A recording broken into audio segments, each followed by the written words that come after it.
Praise the lord. ప్రతిరోజు అనుదిన వాక్యం ద్వారా మీరెంతగానో బలపడుతున్నారని నేను ఆశిస్తున్నాను. అలాగే మీరు కనుక మన యూట్యూబ్ ఛానల్ని క్రొత్తగా వీక్షిస్తున్నట్లయితే మన యూట్యూబ్ ఛానల్ని సబ్స్క్రైబ్ చేయండి, ఇతరులకు షేర్ చేయండి.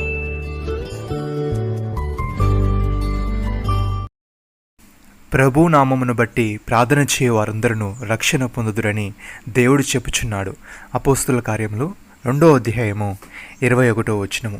ప్రియమైన సహోదరి సహోదరులారా, యేసు ప్రభు అని మీ నోటితో ఒప్పుకొని దేవుడు మృతుల నుండి ఆయన లేపినని మీ హృదయమందు విశ్వసించినట్లా మీరు రక్షింపబడుదురు. ఏలయనగా నీతి కలుగునట్లు మనుషుడు హృదయంలో విశ్వసించును, రక్షణ కలుగునట్లు నోటితో ఒప్పుకొనును. ఏమనగా ఆయన యందు విశ్వాసముంచు వాడెవడును సిగ్గుపడని లేఖనము చెప్పుచున్నది.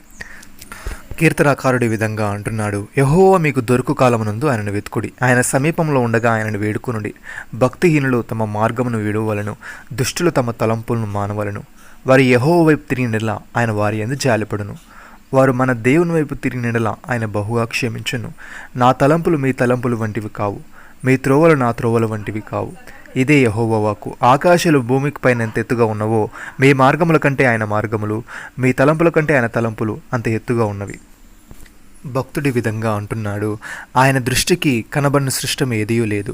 మనం ఎవనికి లెక్కప్ప చెప్పవలసి ఉన్నదో ఆ దేవుని కనులకు సమస్తమును మరుగులేక తేటగా ఉన్నది. ఆకాశ మండలము గుండా వెళ్ళిన దేవుని కుమారుడైన యేసును గొప్ప ప్రధాన యాజకుడు మనకున్నాడు గనుక మనం ఒప్పుకున్న దాన్ని గట్టిగా చేపట్టుదాము. మన ప్రధాన యాజకుడు మన బలహీనతల యందు మనతో సహానుభావం లేనివాడు కాదు, కానీ సమస్త విషయంలోనూ మన వలన శోధింపబడినను ఆయన పాపం లేనివాడుగా ఉండెను. గనుక మనము కనికరింపబడి సమయోచితమైన సహాయము కొరకు కృప పొందినట్లు ధైర్యముతో కృపాసనం నొద్దకు చేరుదము. ప్రియమైన సహోదరి సహోదరులారా, క్రీస్తు యేసునకు కలిగిన ఈ మనసు మీరును కలిగి ఉండుడి. ఆయన దేవుని స్వరూపం కలిగిన వాడై ఉండి దేవునితో సమానముగా ఉండుట విడిచిపెట్టకడను భాగ్యమని ఎంచుకొనలేదు, కానీ మనుషుల పోలికగా పుట్టి దాసుని స్వరూపమును ధరించుకుని తను తానే రిక్తునిగా చేసుకొనెను. మరియు ఆయన ఆకారమందు మనుషునిగా కనబడి మరణం పొందినంతగా, అనగా శిలువ మరణం పొందినంతగా విధేయత చూపిన వాడై తను తాను తగ్గించుకొనెను. అందుచేతను పరలోకమందున్న వారిలో కానీ, భూమి మీద ఉన్న వారిలో కానీ, భూమి క్రింద ఉన్న వారిలో కానీ ప్రతి వాని మోకాలును యేసు నామంలో ఉంగునట్లు ప్రతివాని నాలుకయు తండ్రి అయిన దేవుని మహిమార్థమై యేసు క్రీస్తు ప్రభు అని ఒప్పుకొనున్నట్లును దేవుడు ఆయన అధికముగా హెచ్చించి ప్రతి నామమునకు పైనామమును ఆయనకు అనుగ్రహించెను. నమ్మిన వారు నాతో కలిసి ప్రార్థనలో ఏకీభవించండి.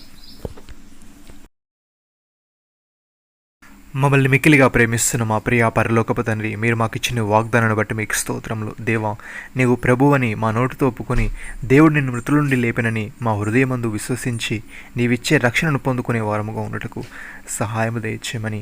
నీ దృష్టికి కనబడిన సృష్టం ఏదీ లేదు గనుక మేము ఎవరికి లెక్కప్ప చెప్పవలసి ఉన్నదో ఆ కనులకు సమస్తమును మరుగులేక తేటగా ఉన్నది గనుక మేము ఒప్పుకున్న దాన్ని గట్టిగా చేపట్టుచు మేము కనికరింపబడి సమయోచితమైన సహాయము కొరకు కృప పొందినట్లు ధైర్యముతో నీ కృపాసనమునొద్దకు చేరుటకు కృపచూపమని మీరు మాకిచ్చిన గొప్ప రక్షణ భాగ్యమును బట్టి మీకు వందనాలు చెల్లిస్తూ ప్రభువైన యేసుక్రీస్తు నామంలో ప్రార్థిస్తున్నాము తండ్రి. ఆమేన్.